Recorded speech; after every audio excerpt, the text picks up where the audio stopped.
Graça e paz a todos, um bom dia, uma grande alegria poder estar aqui com todos vocês.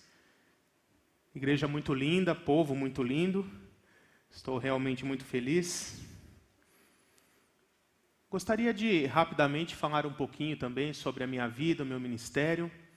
Então eu sou o pastor Gabriel Porto, aproximadamente 15 anos eu já me dedico ao estudo teológico, quanto à formação, além do bacharel em teologia e a pós-graduação e mestrado em escatologia, eu também fiz o doutorado em teologia sistemática. E a minha tese de doutorado em teologia sistemática rendeu esses 4 livros aqui que formam uma coleção, chamada Coleção Teologia Fácil. Nesse aqui, o primeiro volume se chama Entenda a Trindade, onde eu falo sobre o Pai, o Filho, o Espírito Santo, a doutrina da Trindade e todos os assuntos relacionados a esses ensinamentos.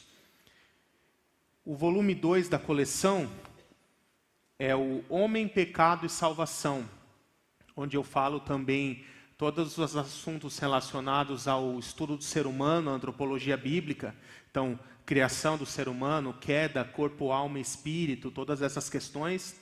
Falo também tudo sobre a doutrina do pecado e a doutrina bíblica da salvação. O volume 3, que é o do assunto que nós trataremos hoje, é o Manual Prático de Escatologia.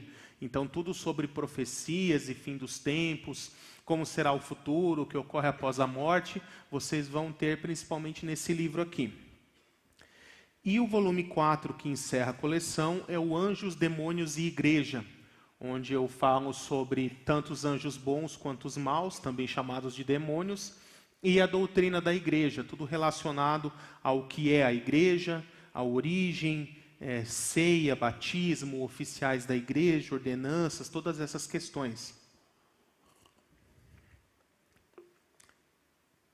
Eu cresci numa igreja batista, a Igreja Batista da Vila Prudente, mas quando me formei ali, por volta ali dos meus 22 anos, como uma grande parte dos cristãos ocorre, eu me apaixonei por uma assembleiana, e aí eu fui para a igreja dela, e congreguei durante alguns anos em igrejas pentecostais também, depois de casado, eu voltei para a Igreja Batista, onde congrego até hoje. Mas foi uma experiência muito boa, né? Eu posso dizer que a semente do meu chamado pastoral eu recebi na Assembleia de Deus, recebi nas igrejas pentecostais, apesar de ter crescido numa batista. E gostaria até de dar esse testemunho para vocês, porque eu cursei a minha primeira faculdade ali na Fundação Santo André, de área técnica, né, da profissão que eu tenho secular até hoje também. E, em paralelo com isso, a minha mãe, na época, começou a fazer teologia ali em Santo André. E aí, como a gente tinha um carrinho só, um Fiestinha 97 ali, antiguinho, a gente ia com o mesmo carro. Eu deixava ela no seminário e depois eu ia para a faculdade. Aconteceu de algumas vezes eu não ter a segunda aula e voltar mais cedo, e aí eu entrava na sala e assistia a aula de teologia junto clandestino, porque quem estava na classe era minha mãe, né? Eu só ia buscar ela. E sabe o que aconteceu depois de algum tempo? Acho que vocês nunca ouviram isso na vida. Eu comecei a cabular a aula da minha faculdade para assistir teologia. Eu queria sair mais cedo para poder chegar logo e assistir teologia. Minha mãe, em um semestre, ela desistiu, não quis mais fazer. Mas foi a forma que Deus proveu de me mostrar a teologia, né? De forma que, assim que eu terminei a minha primeira faculdade em 2006, eu já estava com isso no coração de cursar teologia logo em sequência. Também já sentia de Deus o chamado pastoral na minha vida. E eu estava naquela dúvida, né? Será que Deus me chama para ser um pastor, para ser um professor? Eu já era professor de escola bíblica nessa época. E eu lembro até hoje que um pastor amigo meu, ele me convidou para começar, para assistir um culto de um trabalho que estava começando ali na Vila Industrial, perto do Mercado da Avó. Não sei se vocês conhecem ali. E foi num sábado, foi o dia 6 de março de 2007, eu me lembro até hoje. Eu junto com a minha namorada, já era noiva ali naquela época, e fomos lá, assistimos o culto. Ele chamou um pregador de fora, nunca tinha visto o jovem e nunca mais vi depois. Isso em todos esses anos. E eu assisti o culto, terminou o culto, ele começou a entregar algumas mensagens proféticas para pessoas sentadas ali. E naquela hora, eu nunca tinha feito isso, eu acho que também nunca mais fiz depois. Mas eu, em pensamento, orei a Deus assim, senti de Deus aquela intrepidez. E orei em pensamento dizendo assim, Senhor, se o Senhor tem um chamado profético para a minha vida, um chamado pastoral para a minha vida, eu quero que o Senhor use a boca desse homem hoje, nesse culto aqui, para ele falar comigo. E lógico, orando em pensamento, mas de cabeça baixa. Porque você sabe que muitas vezes o pregador começa a entregar profecia para quem está olhando para ele. Então eu falei, eu não vou facilitar o negócio, vai ser difícil. Sabe a questão do Gideão? Molha só o algodão, agora seca só o algodão. Eu fui fazendo assim. E orei, fiquei lá olhando para baixo. Aí ele estava falando com uma pessoa, falou com uma segunda, de repente, ô rapaz, ô jovem, e eu aqui, olhando para baixo. Não, não é comigo não. Ô, você aí de barba. Aí eu pensei, não tem só eu de barba aqui. Eu pensando assim para baixo, assim, olhando para baixo. Aí daqui a pouco ele, ô você, jovem, de calça branca, camisa bege, que está de barba e de óculos, sentado ali, levanta, por favor, que eu tenho uma mensagem para você. Aí eu, agora é comigo. Aí eu peguei e levantei. Aí eu lembro até hoje que aquele jovem pregador falou assim, você questionou no seu coração se Deus tem chamado pastoral para a sua vida. Então saiba que Deus me mostrou, e eu vou te falar o que Ele me mostrou.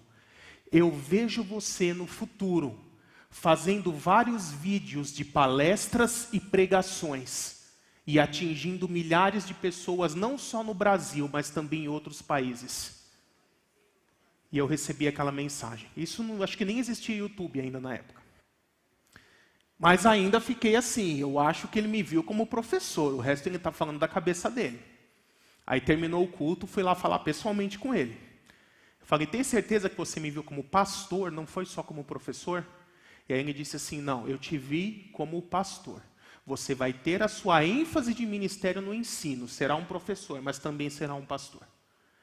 E aí eu, amém, Senhor, agora não tem mais como questionar. Mas o mais importante do que isso é a reação que eu tive depois disso.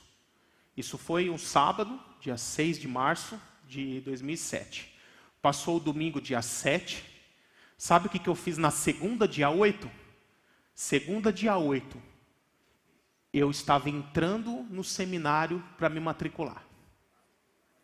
Por quê? A primeira coisa que eu pensei, agora que Deus me confirmou que Ele realmente tem esse chamado para mim, cabe a mim estudar, me capacitar, me preparar para quando chegar o tempo certo em que Deus vai me usar para a obra dele, eu esteja pronto, preparado e capacitado para ser um servo útil na obra dele. E é isso que eu quero deixar para vocês. Se você tem esse chamado de voluntariado, esse chamado até pastoral, de obreiro, de professor, em qualquer área que Deus possa te usar, Deus te dá o chamado, Deus te dá a vocação, Deus coloca isso no seu coração. Mas cabe a você se capacitar. Cabe a você buscar estudo, aprendizado, exige esforço da sua parte. Muitas vezes custo financeiro, porque eu paguei também a minha faculdade do bolso, com o esforço do meu trabalho, para que você também no tempo certo possa ser usado por Deus. Lembre-se que o rei Davi, ele foi ungido por Samuel quando era um adolescente. A partir daquele momento já foi formalizado que ele era o escolhido para ser o rei. Mas até ele assumir o trono de Israel demorou quase 20 anos. Foram 20 anos de trabalho, de aprendizado, de capacitação, de ser moldado por Deus. Para quando chegar o tempo certo, aí sim ele cumpriu o plano de Deus para a vida dele. Então, antes de começar esse estudo, eu quero deixar essa mensagem de reflexão para vocês. Busque a capacitação da parte de Deus. Isso cabe a cada um de nós. Amém, igreja? Quem está com Bíblia aí? Vale celular, vale formato digital também. Então vamos abrir as nossas Bíblias na primeira carta de Paulo aos Tessalonicenses, capítulo 4. Eu quero ler com os irmãos versos 16, 17 e 18. Para falar um pouquinho da razão da nossa esperança. da fé no que nos aguarda. É interessante que a primeira carta de Paulo aos Tessalonicenses, até para contextualizar um pouquinho os irmãos, embora na sequência dos livros da Bíblia ela seja uma das últimas de Paulo, cronologicamente ela foi a primeira carta que Paulo escreveu. Vocês sabiam disso? A primeira carta que Paulo escreveu foi a primeira aos Tessalonicenses. Se você pegar lá no livro de Atos, ele chega em Tessalônica para pregar o Evangelho, fica pouco tempo na cidade, é expulso pelas autoridades, vai para Corinto, e de lá de Corinto ele começa a escrever cartas para orientar os cristãos de Tessalônica. E é aqui que ele produz a primeira aos Tessalonicenses. Vamos ler aqui, capítulo 4, versos 16 em diante. A tradução que eu uso é a NVI, Nova Versão Internacional. O texto bíblico diz assim: Pois dada a ordem, com a voz do arcanjo e o ressoar da trombeta de Deus, o próprio Senhor descerá dos céus, e os mortos em Cristo ressuscitarão primeiro. Depois nós, os que estivermos vivos, seremos arrebatados com ele nas nuvens para o encontro com o Senhor nos ares. E assim estaremos com o Senhor para sempre. Agora olha o verso 18. Consolem-se uns aos outros com essas palavras. Por que Paulo encerra aqui dizendo consolem-se uns aos outros com essas palavras? Porque no nosso meio evangélico, existem dois extremos em relação ao fim dos tempos, a como encarar, como entender o fim dos tempos. Um deles é aquele que eu chamo de escatofóbico, é aquele que morre de medo em tudo relacionado ao Apocalipse. Então é aquela pessoa que já está há 10, 15, 20, 30 anos na igreja e você fala assim, vamos estudar Apocalipse? E a pessoa fala, não, eu tenho medo, eu não quero saber. Prefiro nem saber. Aí sabe aquela pessoa que vai fazer o devocional dela antes de dormir, abre aleatoriamente um texto bíblico assim, cai em Apocalipse 13, verso 1. E vinha uma besta que subia do mar com 7 cabeças e 10 chifres. Ela, ai meu Deus, vou ter pesadelo. Não, vamos lá, Salmo 23. O Senhor é meu pastor, nada me faltará. Né? Quem aqui já conhece alguém desse tipo medroso? O escatofóbico. Ou é o escatofóbico, né? E no outro oposto temos o escatomaníaco. Aquele que assiste o jornal da TV de noite e fala, olha, o dólar subiu, isso é um sinal do fim dos tempos. Né? É aquele que é o exagerado. Tudo para ele é sinal do fim dos tempos, é sinal que o mundo está acabando. Né? A gasolina ficou mais cara, olha, isso foi o anticristo. Né? Mas o que a Bíblia nos ensina? Nós temos esse meio termo, essa posição saudável. Estarmos aqui alinhados com a palavra de Deus, conhecendo o que ela nos ensina, mas sem exagerar nem para a direita nem para a esquerda. Então não seja nem o escatofóbico, nem o escatomaníaco, mas fique no meio termo.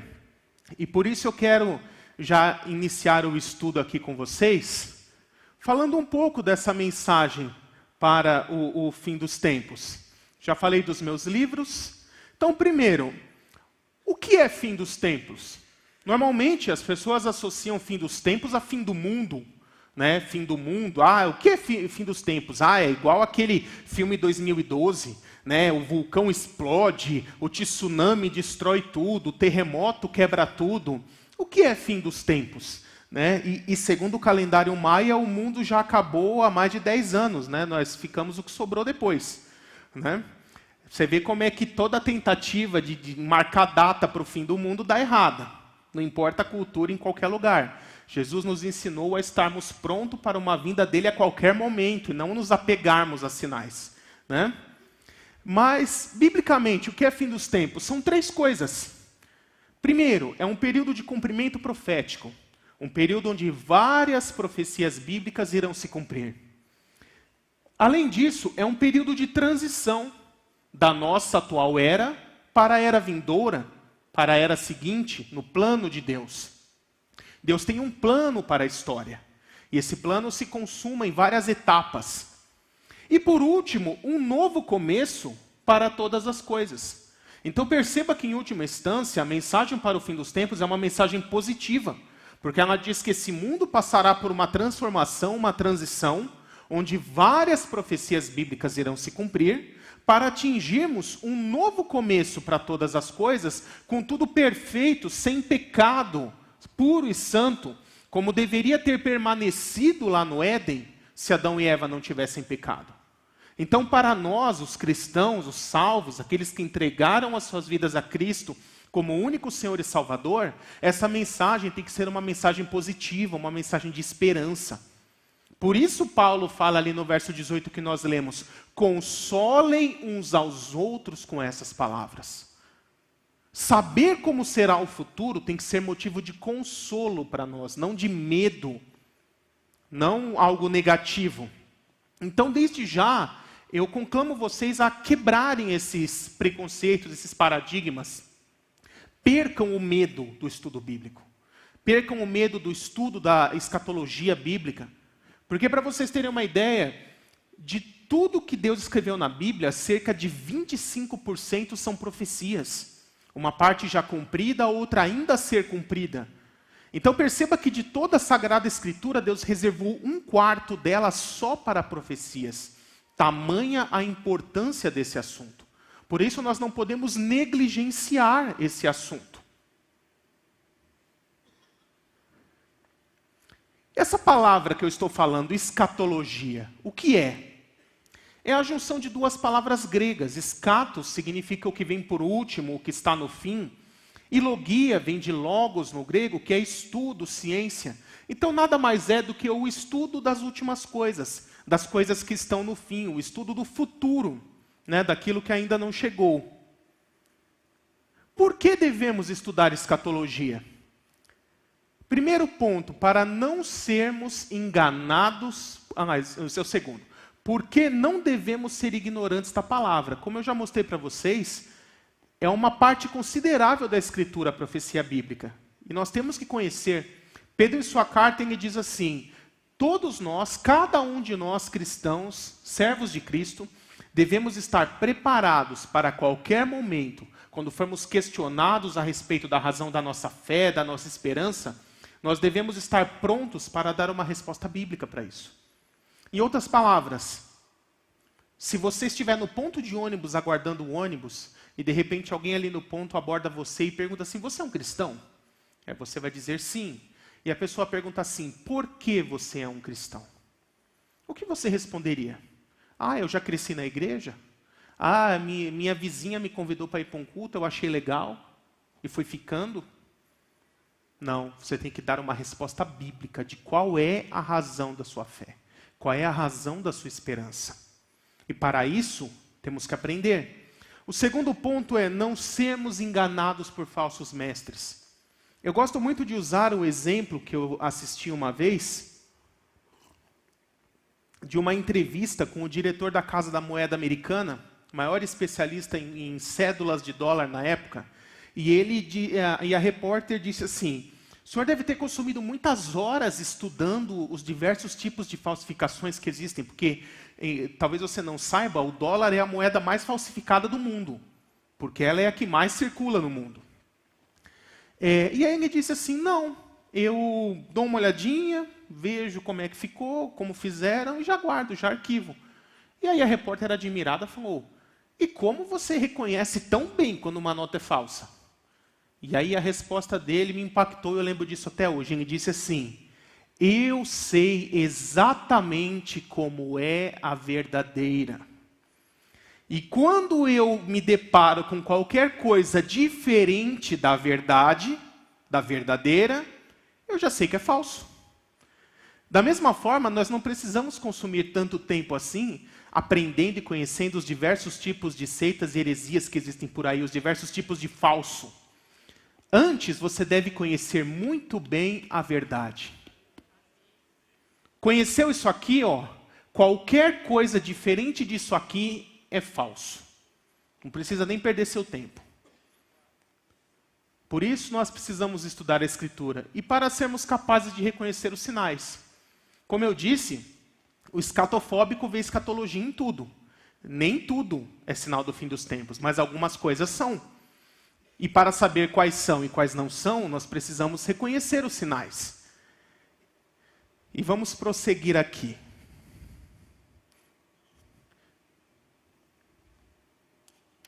Muito moderno isso. Quais são os principais sinais que estão a serem revelados ou acontecerem no futuro? Eu coloquei aqui para você desses 4 mega eventos que irão ocorrer no futuro, e depois nós vamos detalhar cada um deles, né? O primeiro deles é o arrebatamento. Esse que eu já li aqui para vocês, o texto de 1 Tessalonicenses 4. Nós podemos também ler 1 Coríntios 15, Apocalipse 3:10, 1 Tessalonicenses 1, verso 10, 5, verso 9. Né? Vários outros textos falam disso. João 14, versos 2 e 3. Mas o que é o arrebatamento? A igreja está aqui na terra. Então a Bíblia diz que o Senhor se levantará do seu trono e virá buscar a sua igreja, mas ele vem só até o meio do caminho. E aí, ao mesmo tempo, o Espírito Santo conduz a sua igreja aqui da terra em direção aos ares, em direção ao céu. Nesse mesmo momento, os mortos em Cristo, aqueles que morreram salvos em Cristo, são ressuscitados. Conforme a 1 Coríntios 15 diz, com corpos imortais, glorificados, indestrutíveis, semelhantes aos dos anjos. E ao mesmo tempo, em sequência, nós, os que estivermos vivos, teremos os nossos corpos transformados para essa mesma natureza imortal, glorificada. E subiremos junto com os ressurretos para o encontro com o Senhor nos ares.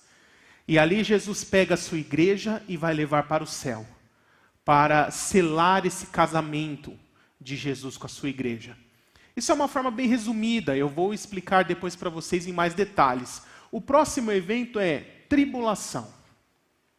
Depois disso, que também tem, né? Tribulação.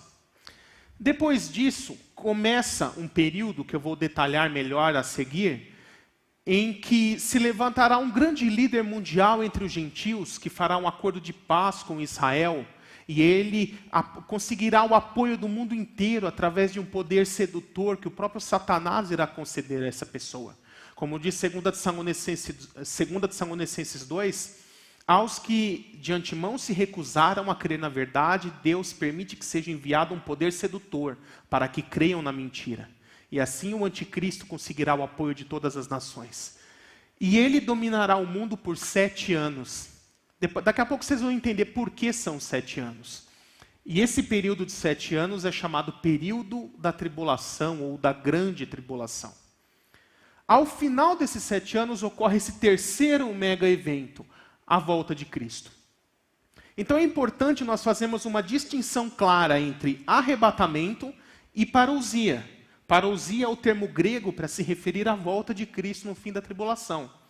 Arrebatamento, Jesus ele vem só até o meio do caminho, encontra com a igreja que subiu no meio do caminho e leva para o céu. Então, não é Jesus que vem até aqui, é nós que vamos ao encontro dele.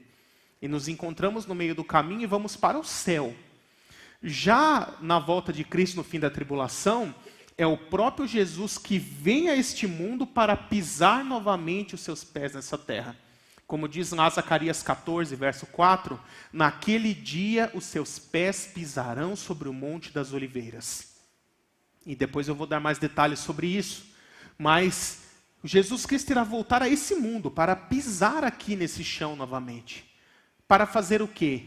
Destruir os reinos desse mundo, julgar os sobreviventes, destruir o anticristo, o falso profeta, o seu exército e estabelecer a consumação plena do reino de Deus sobre esse mundo, que é o que nós chamamos de milênio, ou o reino messiânico, é o nome que tinha no Antigo Testamento. No Novo Testamento, o livro de Apocalipse, passa a receber o nome de milênio, porque a Escritura nos revela que será um período de 1000 anos, onde Cristo reinará com o seu trono em Jerusalém, no novo templo de Jerusalém que será reconstruído, sendo não apenas rei de Israel, mas rei de toda a terra. E aqui eu não terei tempo hábil para poder explicar para vocês todas as alianças que Deus fez, todas as dispensações, todo o fluir desse plano de Deus. Mas o que eu posso dizer é que Deus tem um plano para a história, uma lógica, né? E eu vou explicar agora para vocês um pouquinho mais da lógica desse plano de Deus. Desde antes da criação, Deus já tinha um plano para a humanidade. É importante entendermos isso. Isaías diz que Deus é o Senhor que revela o fim ainda no início. Deus é presciente, Ele conhece toda a história, Ele sabe exatamente como será todo o futuro em detalhes. É por isso que o Salmo 139 vai dizer lá, quando você ainda era substância informe no ventre da sua mãe, Deus já conhecia todos os seus dias. Deus já sabia como vai ser toda a sua vida. Então confie nas mãos do Senhor, confie nele, se entregue a Ele, porque Romanos 8:28 diz que todas as coisas cooperam para o bem daqueles que amam a Deus. Então por que ter medo? Deus já conhece todo o seu futuro. Deus quer o melhor para você. E Deus é onisciente, então Ele sabe qual é o melhor jeito para você. E Ele é onipotente, ou seja, Ele consegue fazer do melhor jeito para você. Basta você confiar, se entregar nas mãos dEle. Não precisa ter medo. A Bíblia nos conta como foi o início e como está sendo o desenvolvimento desse plano de Deus até os nossos dias. Então, as etapas já ocorridas desse plano de Deus nós chamamos de passado.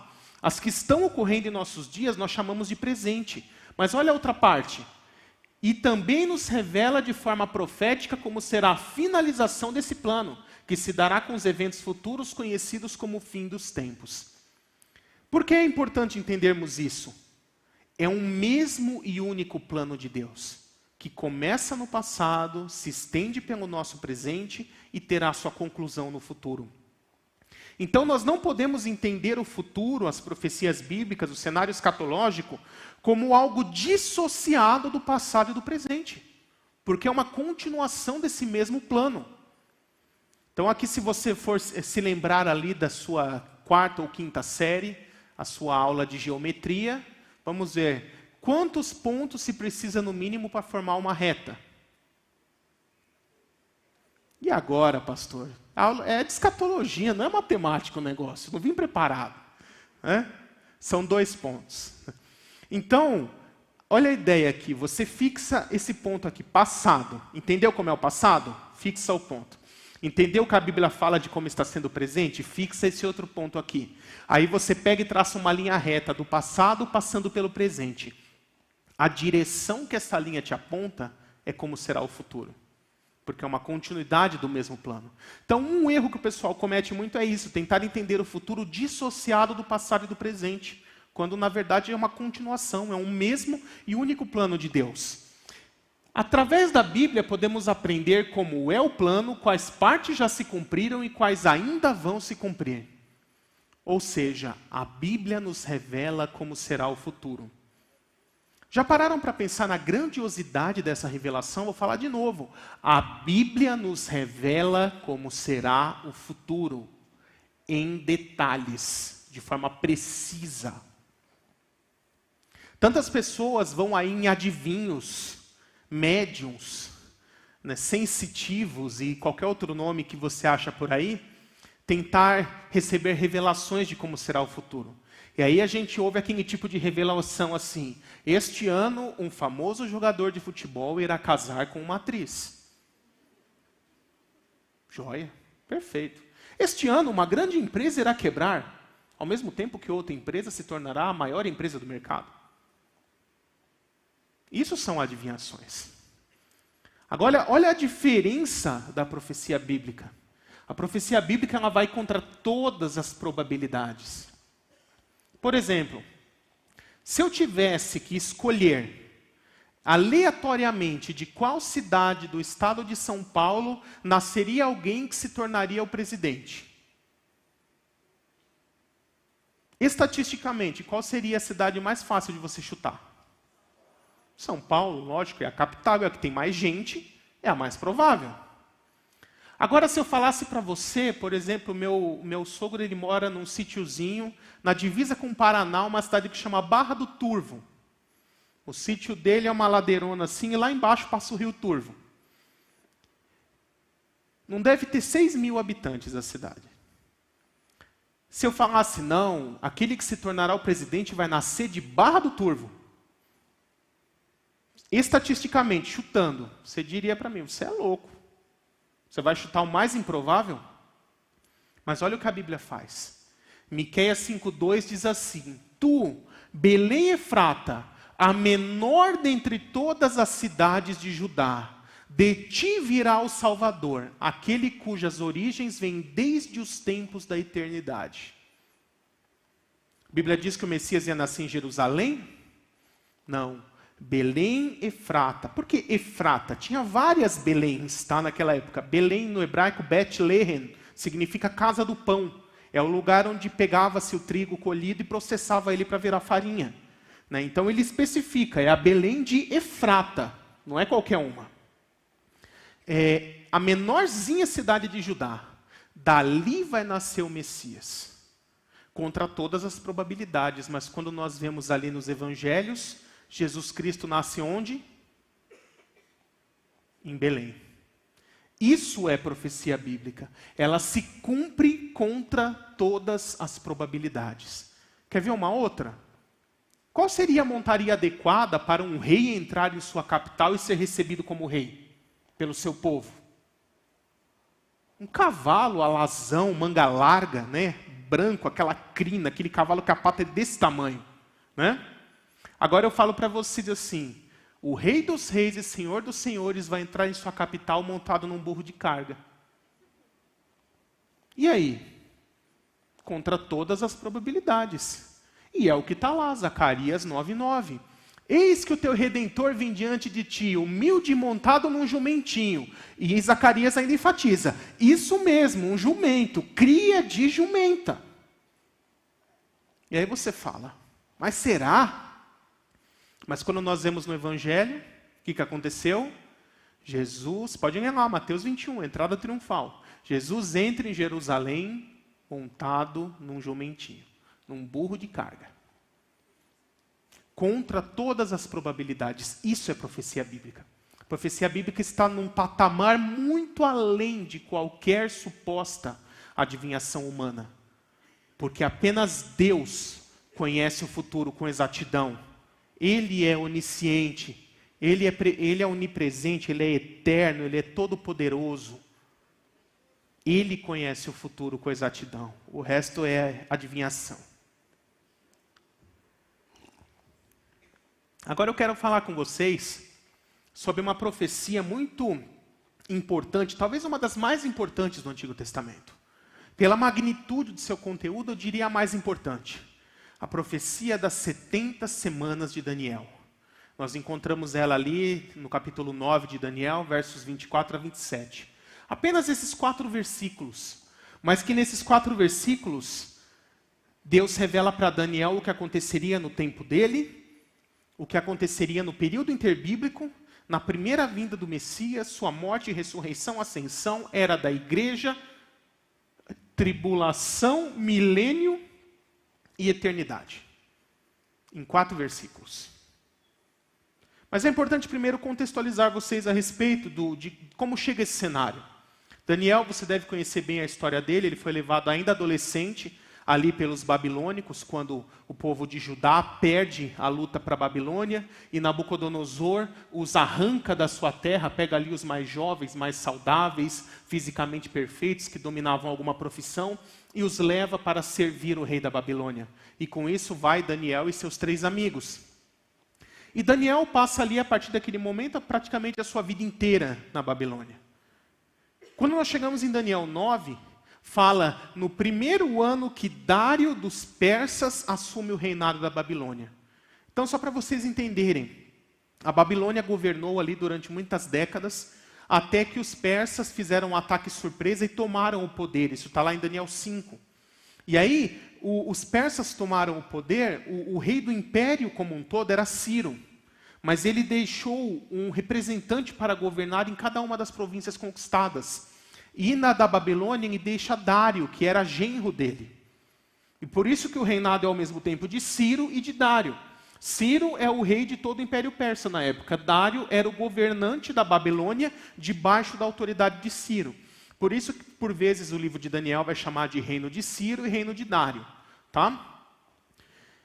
Então ali o texto marca a cronologia, o momento histórico em que isso ocorre, dizendo, no primeiro ano que Dário dos Medos, né, era o Império Medo-Persa, a fusão de dois povos, se torna ali rei da Babilônia. Esse ano muito importante vocês entenderem, porque olha o que o texto diz em sequência. Daniel estava lendo as Escrituras. A maioria do Antigo Testamento já existia naquela época. E Daniel estava lendo as Escrituras que já existiam naquela época, os livros do Antigo Testamento, e o texto diz que quando ele chega no profeta Jeremias, ele entende que o cativeiro do povo de Israel duraria 70 anos. Isso está lá em Jeremias 25, também em Jeremias 29. E fazendo as contas, ele percebe que já faz 67 anos que o povo de Israel está cativo na Babilônia.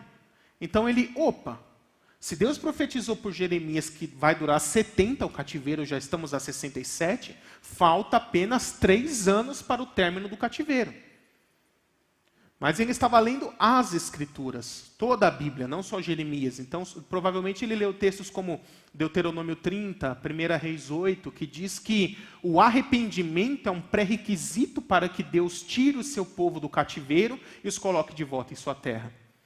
E a partir disso nós entendemos o porquê da atitude de Daniel em sequência em começar uma longa oração, pedindo perdão dos seus pecados, perdão dos pecados do povo, e se colocando como intercessor diante do povo de Israel, pedindo para que Deus quebrante o povo e restaure a nação.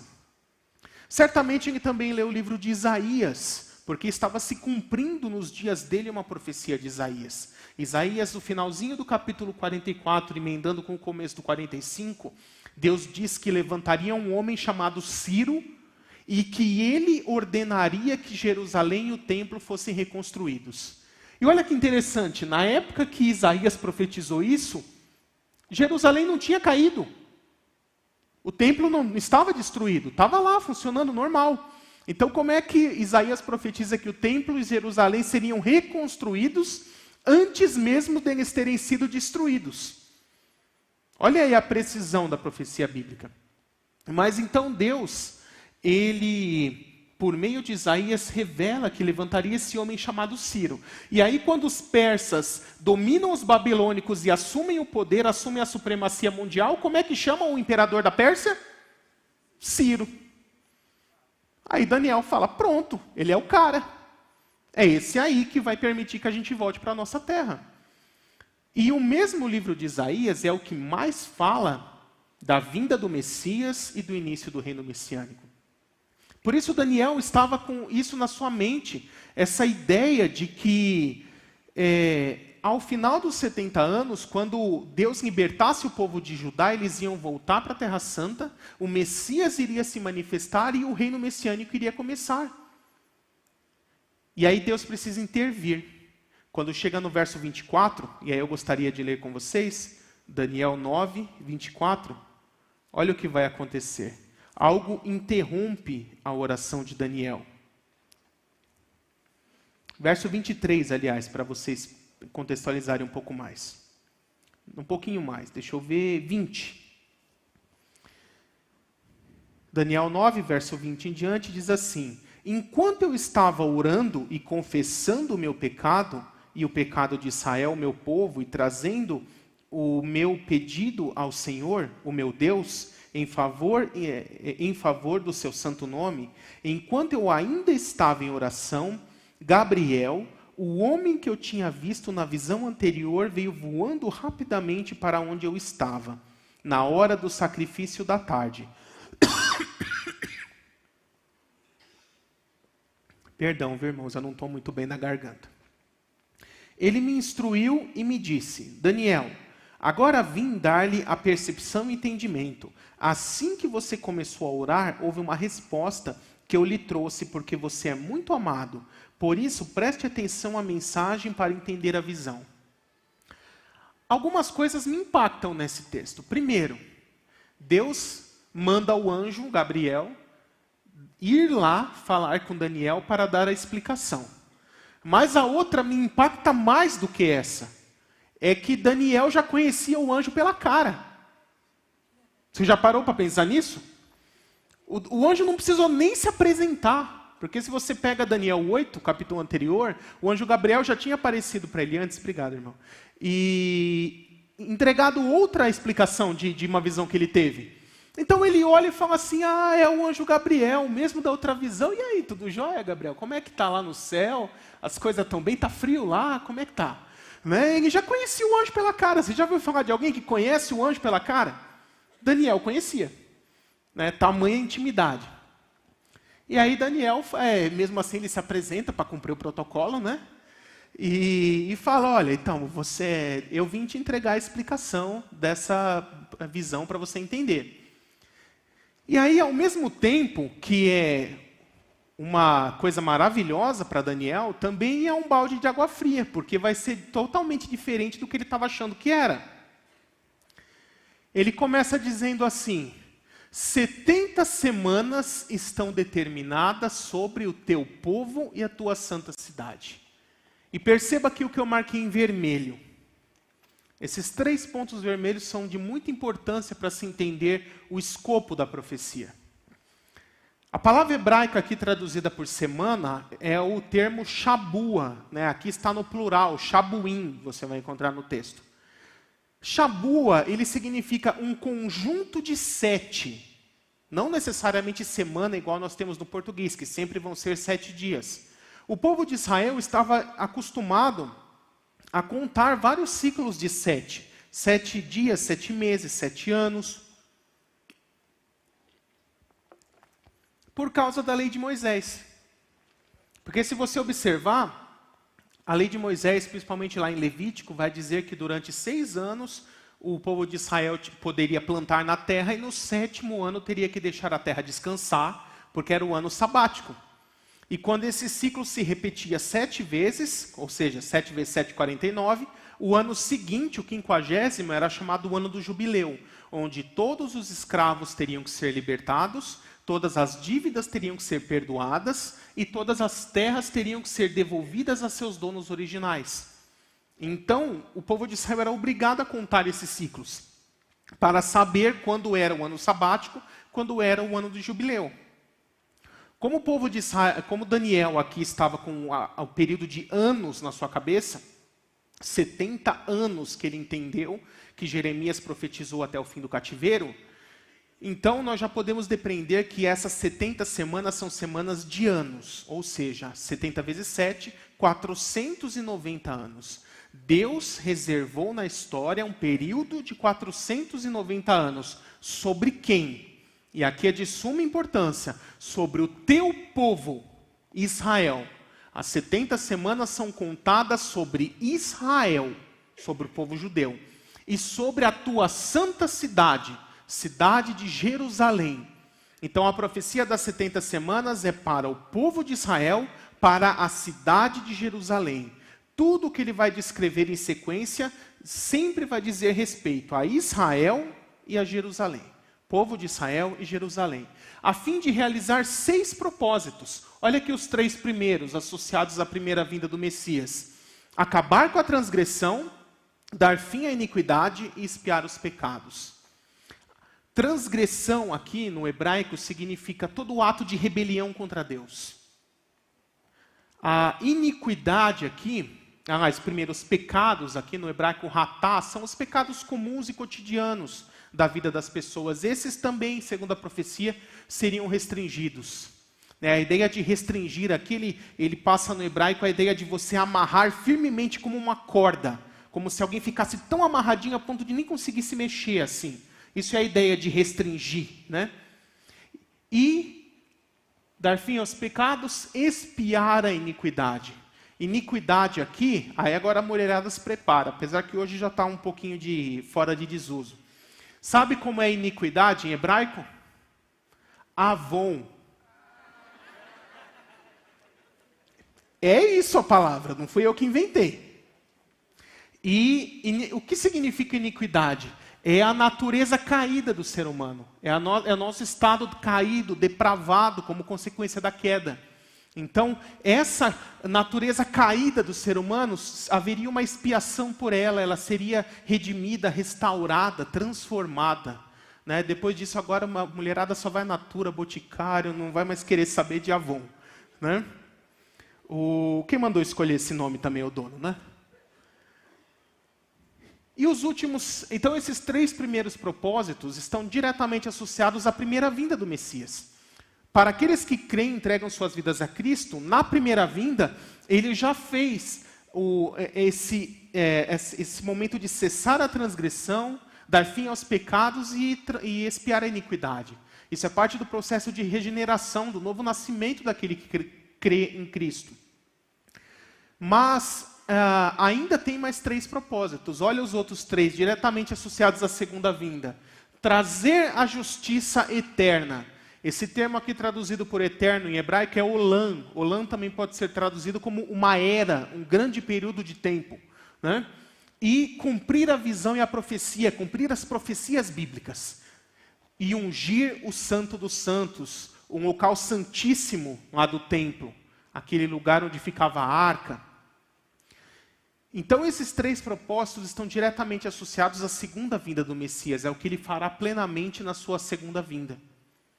Ou seja, recapitulando, Deus estabeleceu um período de 490 anos sobre Israel e sobre Jerusalém, a fim de concluir plenamente, concretizar esses 6 propósitos. Mas já começava a contar naquele momento? Não. Versículo 25 diz assim: saiba e entenda que a partir da promulgação de um decreto que mandasse restaurar e reconstruir Jerusalém, até a vinda do príncipe ungido, demoraria 7 semanas e 62 semanas. E ele continua ainda: as ruas serão a cidade será edificada com ruas e muros, porém em tempos difíceis. E aqui ele já marca essa primeira divisão. 7 semanas, que são 49 anos, 434 anos, que são 62 semanas, e 7 mais 62 dá 69, sobra 1 semana de anos lá na frente, que eu vou falar daqui a pouco. O que vai acontecer aqui? 49 anos para a reconstrução plena de Jerusalém, com ruas e muros e praças, conforme se cumpriu. Nós vemos lá, por exemplo, se você ler os livros de Zacarias e Malaquias, que são esses últimos antes do período interbíblico, você vai ver que por volta do ano 400 foi a conclusão da restauração de Jerusalém e do templo, cumprindo essa primeira parte. E aí olha o que ele diz: mais 62 semanas até a vinda do príncipe ungido, o Messias. Olha a precisão dessa profecia. Mais de 500 anos antes de Jesus nascer, Deus, por meio do livro de Daniel, profetiza quando o Messias viria. É por isso que quando nós pegamos ali o começo dos evangelhos, quando Herodes vai se consultar com os sábios dizem assim: já está no tempo do Messias nascer. Como eles sabiam quando era o tempo do Messias nascer? Por causa da profecia das 70 semanas. Também já estava, eles disseram onde o Messias irá nascer. E aí eles consultaram lá Miqueias e estava escrito: o Messias nasceria em Belém. E por isso que Herodes, naquela época, mandou que em Belém fossem mortos os meninos com menos de 2 anos de idade. Então perceba que eles usaram até a própria profecia para saber quando ia acontecer e tomaram algum tipo de atitude contra isso. Tá? E olha aqui a conta disso. Depois, se vocês quiserem, no meu livro de escatologia, capítulo 3, eu ensino vocês a fazerem as contas aqui. Porque o calendário judaico não é igual ao nosso. O calendário judaico ele tem 360 dias. O nosso tem 365 dias mais um quarto, né, que a cada 4 anos dá o 29 de fevereiro, que é ano bissexto. Então, como fazer essa conta? Ele primeiro começa dizendo: a partir da ordem dada, um decreto, para restaurar e reconstruir Jerusalém. Se vocês forem procurar na Bíblia quando essa ordem foi dada, vai estar lá no livro de Neemias, capítulo 2, versos 1 a 8. É aquela época que Artaxerxes tinha ali Neemias como seu copeiro. Ele vê que Neemias está triste, pergunta o que aconteceu, ele fala: Jerusalém está em ruínas, e ele autoriza que Neemias volte com uma caravana para poder reconstruir Jerusalém. E a Bíblia diz até um mês ali, o mês de Nissan, do 20º ano do reinado de Artaxerxes. Isso dá exatamente 444 antes de Cristo. E mês de Nissan equivale ao nosso fim de março, começo de abril. Então vamos colocar abril, para ficar mais redondinho. Então, em abril de 444 antes de Cristo, é dada essa ordem. 7 semanas mais 62 semanas são 69 semanas de anos. Vezes 7, 483 anos. Então, a Bíblia diz que 483 anos, a partir dessa ordem de Artaxerxes, o Messias estaria chegando. Chegando onde? Lembra do escopo da profecia? Chegando onde? Chegando para qual povo? Então, quando eu falo aqui, vinda do Messias, tem que ser uma vinda para o povo de Israel, uma vinda em Jerusalém. E aqui nós já encontramos os erros de algumas vertentes bíblicas. Por exemplo, o amilenista, ele vai colocar no nascimento de Cristo, cumprimento das 69 semanas, ou no batismo de Jesus, ali no Rio Jordão. Os dois estão errados. Primeiro, a data não bate, o lugar não bate, porque Jesus nasceu em Belém e foi batizado no Jordão, a 9 quilômetros de Jerusalém. Então, quando que o Messias entra em Jerusalém para ser recebido como rei dos judeus pelo povo de Israel? Está lá em Mateus 21, a entrada triunfal, também conhecido como Domingo de Ramos. E sabe quando foi esse dia que Jesus entra em Jerusalém? E a gente consegue saber certinho, por causa da cronologia da Páscoa? Foi no dia 10 de Nissan, de 33 depois de Cristo. E aí, se você fizer a continha, convertendo de ano judaico para o nosso, você vai ver que são exatamente 483 anos judaicos, de abril de 444 a.C. a abril de 33 depois de Cristo, que é quando Jesus entra em Jerusalém. Essa profecia não se cumpriu só no ano, nem só no mês, mas no dia. Estudiosos como Dave Hunt, por exemplo, que já é falecido, fez cálculos avançados baseados nas fases da Lua e mostrou 10 de Nissan, Jesus estava entrando em Jerusalém para o início da Páscoa. Sabe por que é 10 de Nissan? A Páscoa judaica, o dia que mata o cordeiro, é 14 de Nissan. Isso você pode ver lá em Êxodo 12, por exemplo, quando é instituída a Páscoa. Também em Levítico 23. Mas, olha o ritual como é que funciona. O cordeiro que vai ser morto é escolhido no dia 10. E aí, o que o pai da família tinha que fazer? Pegar aquele cordeirinho perfeito, sem mancha, sem mácula, e selecionar ele para ser o sacrifício da Páscoa. E aí, olha que interessante, ele colocava dentro de casa esse animal, para viver como um pet da família, do dia 10 ao dia 14. Por quê? Para que a família se apegasse àquele cordeiro. Para mostrar o quão sofrido seria o sacrifício dele morrer pelo perdão dos pecados daquela família. E aí, o que 10 de Nissan acontece? O pai pega o seu cordeiro e faz o quê? Coloca dentro da casa, que é a cidade de Jerusalém. E ali ele fica esses 5 dias, até no dia 14, né, contando com o 10, 5 dias, ser crucificado. É a simbologia da Páscoa, perfeita. Ele cumpre ali. Por isso nós sabemos, 10 de Nissan era o domingo que Jesus estava entrando ali em Jerusalém. Cumpriu perfeitamente como foi profetizada essa profecia. E olha o que essa profecia continua nos dizendo. Depois das 69 semanas ocorreriam 3 coisas. Né? Acabou aqui a cor desconfigurando um pouco, mas eu vou ler para vocês aqui no verdinho. Olha, o Messias seria morto. Então, Jesus entra em Jerusalém quando? 10 de Nissan. Quando que ele morre? À tarde de 14 de Nissan. 5 dias depois, ou ao 5º dia, se cumpre esse primeiro ponto. Segundo ponto, Jerusalém seria destruída pelo povo de um governante que virá. Ixi, eu fiz alguma coisa aqui? Volta, pronto. Por isso que eu falei para o rapaz da mesa de som, é ruim eu controlar isso aqui, porque se eu fizer besteira, a culpa é minha. Né? Então aqui, o segundo ponto. Jerusalém e o templo seriam destruídos pelo povo de um governante que virá. Verso 26. Esse povo é o Império Romano. E essa destruição foi ocorrer só no ano 70. Então, perceba, 37 anos depois da morte de Cristo. Isso já nos prova que há um intervalo de tempo indefinido entre o final da semana 69 e o início da 70. Porque se da morte de Cristo à destruição de Jerusalém se passaram 37 anos, essa última semana não pode estar em sequência com as outras. Porque ela só começaria depois desses eventos. E nem mesmo dentro desses eventos. Porque senão a última semana de Daniel teria 40 anos. Tem que ter 7. Todas as outras tiveram 7, por que só a última não ia ter 7? Mais um erro aí do amilenista, ou do preterista. E, depois da destruição de Jerusalém, guerras e desolações continuarão até o tempo do fim. Guerras para qual povo? Guerras em que lugar?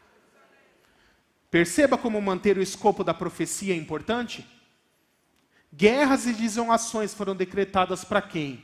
Para a cidade de Jerusalém, que nunca mais experimentou longos períodos de paz depois daquela época. E para o povo de Israel, que, independente de para qual lugar do mundo fossem, seriam perseguidos e também não experimentariam longos períodos de paz. Isso é o cumprimento direto dessa profecia de Daniel. Até que um evento dará início à última semana de Daniel. E agora você já entendeu por que o período tribulacional tem que ter 7 anos. Porque ele é a última semana das 70 semanas de Daniel. As primeiras 69 já se cumpriram, falta só a última. É por isso que a tribulação tem 7 anos, porque ela é a última semana de Daniel. Que evento dará início? Perceba que nós estamos aqui, ó. Enquanto a Terra Santa e Jerusalém e o povo de Israel está nesse constante estado de falta de paz, o intervalo indefinido, ocorre a era da igreja. Esse intervalo indefinido para nós é a era da igreja. Por que Daniel não fala de era da igreja?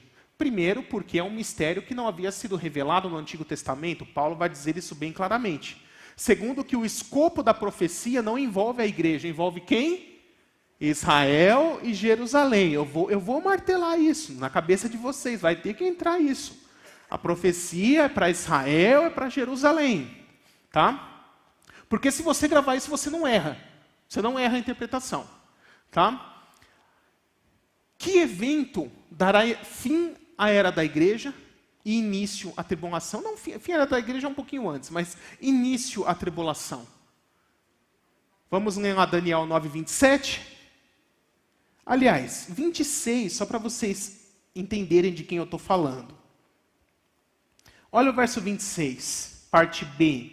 A cidade e o lugar santo serão destruídos pelo povo do governante que virá. Quem vai destruir, o povo ou o governante? Quem vai destruir, o povo ou o governante? Vou ler de novo. A cidade e o lugar santo serão destruídos pelo povo do governante que virá. Quem destruiu Jerusalém foi o povo. E desse povo, Império Romano, virá um governante no futuro. E esse governante no futuro, olha o que ele vai fazer. Verso 27. Com muitos ele fará uma aliança que durará uma semana. No meio da semana dará fim ao sacrifício e à oferta. E numa ala do templo será colocado o sacrilégio terrível, até que chegue sobre ele o fim que lhe está decretado.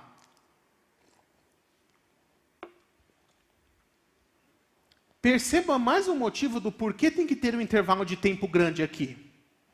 Se o templo acabou de ser destruído, como esse governante que virá colocará sua imagem numa ala do templo, o sacrilégio terrível? Que templo, se ele acabou de ser destruído? Então perceba que tem que haver um intervalo de tempo aí para que o templo seja reconstruído, e aí sim poderá se cumprir o verso 27. Está vendo mais um motivo do porquê tem que ter esse intervalo de tempo? Então, este governante que virá do Império Romano, seja alguma forma moderna, ressurreta, atualizada do Império Romano, Este homem que surgirá no cenário mundial fará um acordo de paz entre os judeus e os seus inimigos, que hoje são os árabes. A assinatura desse acordo de paz marca o início do período tribulacional. Então você quer saber quando a tribulação vai começar? Quando se levantar um grande líder entre os gentios que intermediaram um acordo de paz entre judeus e árabes, e os dois lados respeitarem esse acordo e ele foi para frente. O dia da assinatura desse acordo é o início dos 7 anos de tribulação. Perceba que várias e várias pessoas já tentaram fazer isso. Todo novo presidente americano que sobe ao poder, o que ele vai? Vai lá e tenta fazer um acordo, não consegue. Aí o líder da União Europeia vai lá e tenta fazer um acordo, não consegue. Sabe por que nenhum deles consegue?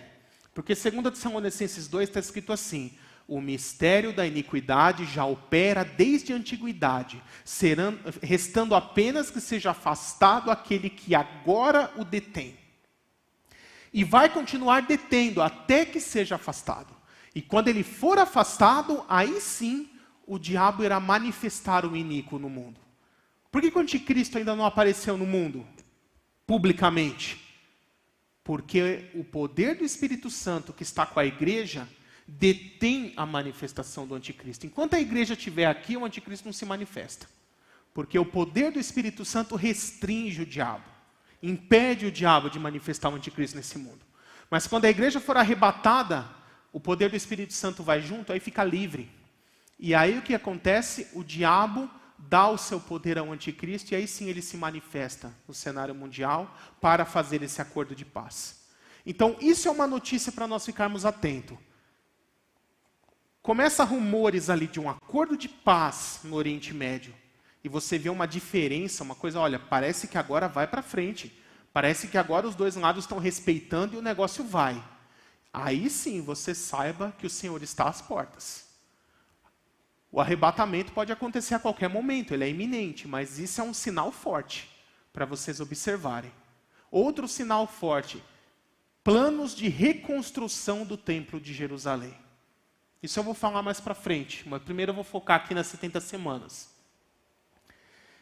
E esse iníquo que fará esse acordo de paz, no meio desses 7 anos, ele irá quebrar esse acordo, se assentar no Templo de Jerusalém, que será reconstruído, e ordenar que todos o adorem como se ele próprio fosse Deus. E aí sim o povo de Israel, que terá sido enganado por ele, pensando que ele é o verdadeiro Messias, terá que fugir, não terá mais escolha, porque ele já estará dominando o mundo inteiro.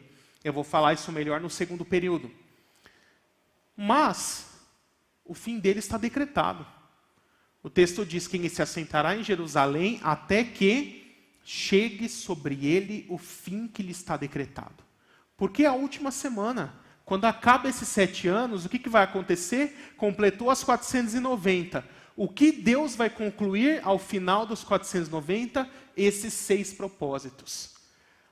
Acabar com a transgressão, dar fim ao pecado, expiar a iniquidade, trazer o reino de justiça, trazer a justiça eterna, que é o próprio milênio, é o próprio reino messiânico. Cumprir a visão e a profecia. Qual que é a principal profecia que nós estamos aguardando? O retorno do Messias. E é este mesmo que irá ungir o Santo dos Santos. Quem irá ungir o novo templo de Jerusalém e colocá-lo em uso será o próprio Messias. Isso já é profetizado desde o Antigo Testamento, você não precisa ir lá em Hebreus. Hebreus diz isso de forma clara, explícita, mas no Antigo Testamento você vai lá em Zacarias 6,6, diz assim: eis aqui o homem cujo nome é Renovo. Renovo é um dos títulos do Messias. E olha o que ele diz aqui: ele será sacerdote no trono, e haverá paz e harmonia entre os dois. Isso está lá no Antigo Testamento, não precisa nem ir no Novo. Já estava lá. O Messias será sacerdote no trono, será sacerdote e rei ao mesmo tempo. E haverá paz, união, harmonia, fusão entre o reino e o sacerdócio. Entendeu por que lá em Apocalipse 4, a Bíblia vai dizer que a igreja é um reino de sacerdotes. Um sacerdócio real, uma nação santa, por causa dessa fusão. Então, ao final desses 7 anos, o Messias volta. O Messias volta, vai destruir o anticristo, destruir o seu exército, o seu império, e cumprir esses propósitos estabelecidos por Deus, trazendo início ao reino messiânico. Você imaginava que tinha tanta coisa assim em 4 versículos? 4 versículos, uma profecia de Daniel. É assunto para a gente falar horas. Isso é a profundidade da profecia bíblica. E aqui eu termino a explicação da profecia das 70 semanas. É 10h30 o intervalo, né, pastor? Vamos então prosseguir um pouquinho. Eu quero falar um pouco mais sobre o período tribulacional. Uma das chaves hermenêuticas, para se entender, não só a profecia bíblica, mas quase tudo que a Bíblia ensina, é entender que escatologicamente, Deus divide o mundo em 3 grupos. Quais são esses 3 grupos? O primeiro deles é a igreja. Quem é a verdadeira igreja de Cristo? É o conjunto de todos aqueles que entregaram suas vidas a Cristo, desde ali de Atos 2 para frente, quando começa a igreja de fato, até os nossos dias, até o momento em que ocorrer o arrebatamento. Tanto os que já morreram em Cristo, quanto nós, os ainda vivos. Todos aqueles que nasceram de novo, se tornaram uma nova criação, se tornaram morada do Espírito Santo. Estes espiritualmente são a verdadeira igreja. Esse é um primeiro grupo. Deus tem planos e propósitos a serem cumpridos durante o período tribulacional com a igreja. Cuidado, não assuste, eu não disse que a igreja vai passar pela tribulação. Eu disse que Deus tem planos com a igreja durante a tribulação. Não falei onde? Vamos com calma, né? O segundo grupo, Israel. Israel são aqueles descendentes de Jacó, etnicamente judeus, que seguem o judaísmo, que creem no Antigo Testamento, que aguardam a vinda do Messias, porque não acreditaram que Jesus é o Messias. Mas que, conforme vários textos, como Atos 15, como Romanos 11, Jeremias 31, são textos que mostram que na nova aliança chegará um momento em que ela também se cumprirá sobre o povo de Israel. O povo de Israel irá massivamente se converter, acreditar em Jesus como Messias, em Yeshua, e também ser salvo por meio de Cristo. Então, o Israel é esse povo que hoje está num estado temporário de incredulidade, mas que Deus também tem planos e propósitos a serem cumpridos por meio deles e irá trabalhar com eles durante o período tribulacional, principalmente, a fim de que eles sejam salvos. E o terceiro grupo é quem sobrou. Quem não é nem judeu, nem Israel, né? E nem igreja, é o quê? Gentil ímpio. Gentil ímpio é quem sobrou. Então, se você não é nem Israel, nem igreja, você é gentil ímpio. Espero que aqui não tenha nenhum, mas se tiver, a gente já converte. Se tiver, eu já faço apelo, você vai vir aqui entregar a sua vida para Jesus, vai sair daqui crente. Porque depois de tudo que eu ouvi, você vai ficar com tanto medo de tudo que eu disser, que você vai se converter sim. Vai sair daqui crente. Se bobear, vai ser até batizado com o Espírito Santo aqui, já na hora. Tá?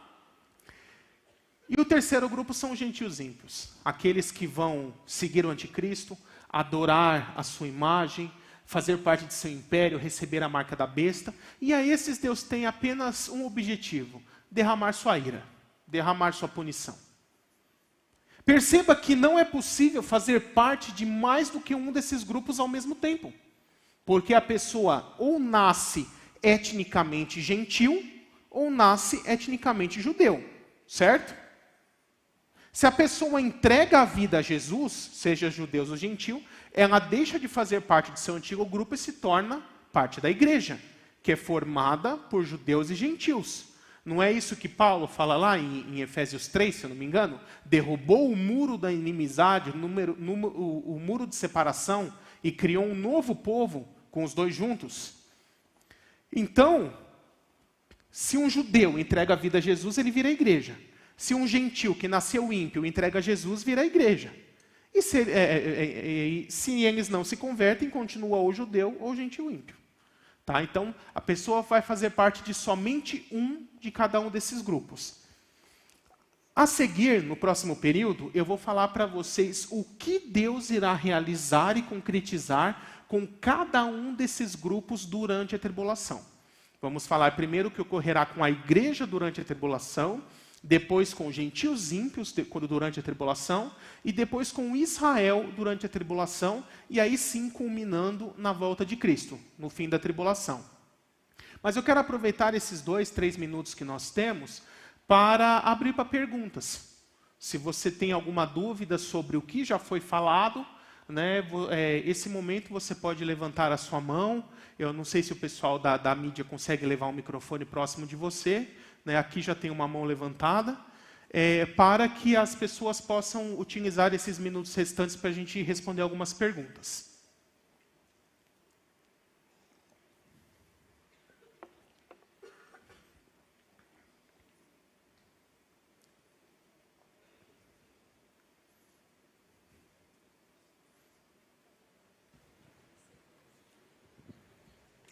A paz. Paz. De tudo que nós vimos aqui, a volta de Jesus está baseada em profecias, em tempos, né, de 49 das 70 semanas, enfim, tudo escrito. O povo judeu não acredita que Jesus é o Messias, que ainda vai vir. Isso baseado em quê? Em qual teoria os judeus se baseiam que o Messias ainda não veio e ele virá? Existe alguma coisa, como nós vimos até agora, né, das 49 semanas, 70 semanas? Certo. Qual é o fundamento? Então, assim, primeiro, quando nós analisamos todas as profecias bíblicas que falam a respeito do Messias, elas se dividem em 2 grupos. Então, existe aquelas profecias chamadas do servo sofredor, que eles costumam chamar também de Yeshua bar Yosef, né? Jesus, filho de José, que enfatizam a humanidade de Jesus. Então, por exemplo, Salmo 22, Isaías 53, Zacarias 13, Zacarias 12, que são profecias que mostram o Messias vindo a esse mundo humilde, sofredor, passando por muita dor, sofrendo, sendo traído e sendo morto. Sendo morto numa cruz, né? A Bíblia, inclusive, no Salmo 22, usa o termo transpassado, né? Transpassou minhas mãos e meus pés, porque o rei Davi escreve isso por volta do ano 1000 a.C. Ainda nem existia a pena de crucificação. Então, como a Bíblia está profetizando algo que ainda nem existia, não tem como usar o termo crucificação, porque aquela palavra não existia naquela época. Então, eles colocam, transpassaram minhas mãos e meus pés, né, para entender ao que se refere. E quando nós vemos outro grupo de profecias, nós vemos as profecias do Yeshua ben Davi, né, o Jesus, filho de Davi, o Messias poderoso, o Messias general, que virá como um guerreiro, né, virá como o rei Davi foi, um general de batalha, irá destruir os seus inimigos. Então, infelizmente, a ênfase, por causa da opressão que o Império Romano estava fazendo contra o povo de Israel, ali no 1º século, a ênfase era muito maior no Jesus, filho de Davi. Eles queriam um Jesus guerreiro, um Jesus soldado, um Jesus general, um Jesus que derrotasse o Império Romano e libertasse Israel e tornasse eles uma nação soberana novamente. Né? E aí, como Jesus ele veio na primeira vinda como servo sofredor, eles não aceitaram. Então, o que eles não entenderam é o que já estava revelado ali no Apocalipse. Aquele que se assenta no trono é ao mesmo tempo cordeiro e leão. De novo, é cordeiro e leão. Isso. Na primeira vinda, ele veio como cordeiro. Na segunda vinda, ele retornará como um leão. E eles queriam um leão na primeira vinda. E é por isso que acabaram não crendo. Tá bom?